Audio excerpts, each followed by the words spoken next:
আজকের রেসিপি আলু গগলির ঝোল। না ভাই আর বেটে নিব। আলু গগলির ঝোল বানার জন্য এই গগলিগুলোকে ছেঁচে পরিষ্কার করে নিয়ে আর এগুলা একটা একটা ছড়াই নিব। বাছিয়ে নিয়ে তেল দিয়ে আর একটু নুন দিয়ে গগলিগুলা ভাজে নিব।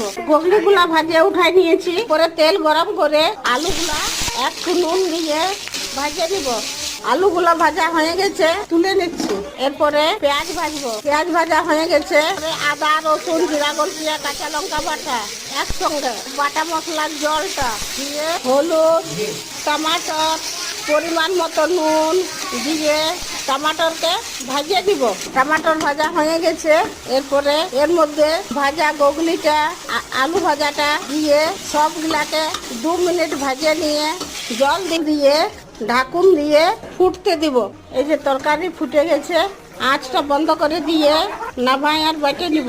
আলু গগলি ঝোল বনে রেডি। গরম ভাতের সঙ্গে খেতে দারুণ হয়েছে।